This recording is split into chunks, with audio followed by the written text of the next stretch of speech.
what style of guitar you play, the ability to create chords on the fly has many useful applications.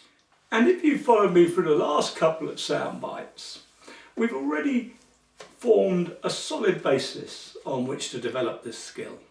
The first step is to be able to find major chord shapes anywhere on the fretboard and to be able to see the interval patterns that make up their shapes. Now let's try looking at it this way.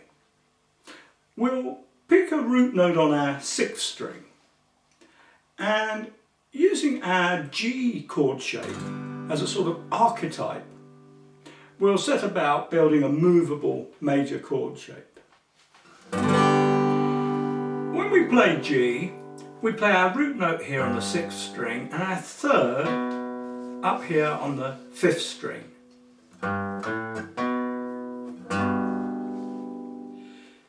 This configuration is what I refer to as a backward diagonal type of chord shape.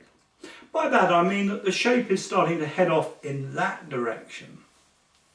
So we have our root, our 3rd, and then we find the 5th up here at the open D string, and if we want to we can add another octave on the open G string there. And of course when we play the 6th string open chord, we also add in yet another 3rd on the B string here open, and yet another octave on the top string at the 3rd fret.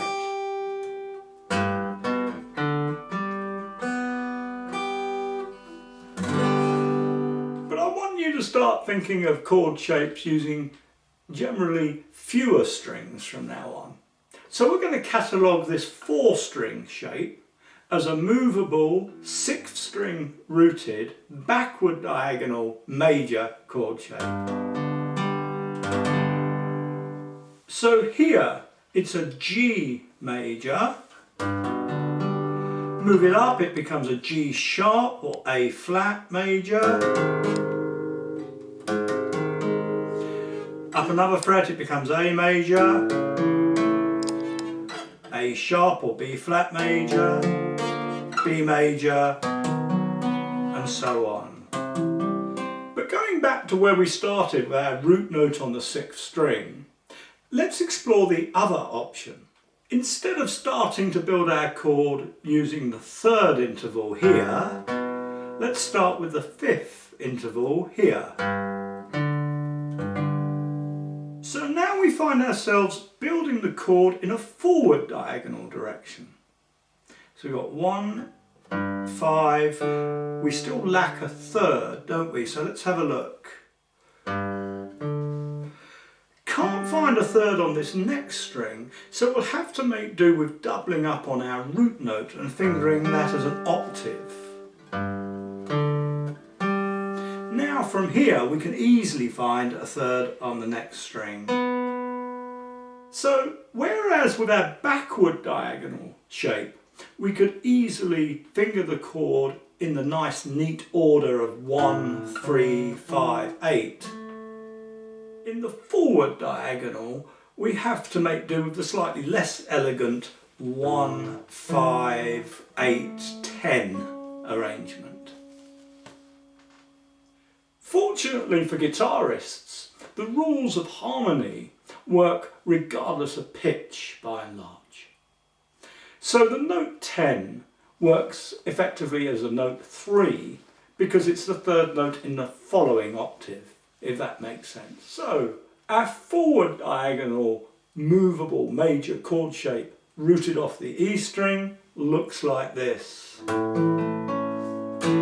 And we could use that to play F major, F sharp, G, G sharp, A sharp, B, C, and so on. So now it's time to set your homework assignment. First, go back over this lesson and the 2 previous sound bites if necessary, and make sure that you fully understood the detail.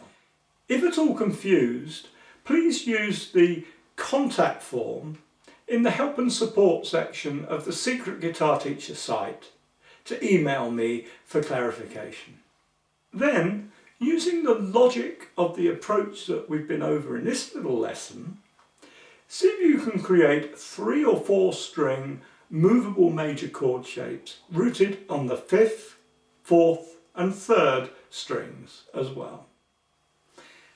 Have a go at creating 2 shapes on each string, one sloping backwards and one sloping forwards, as we've done in the example shown today. Then, in the next lesson, you can compare your results with mine. If you found this little lesson interesting, please do click on the like button if there is one, or leave a comment, and do feel free to share this video with your friends.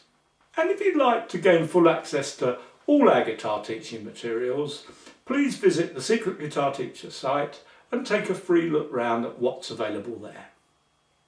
See you again soon.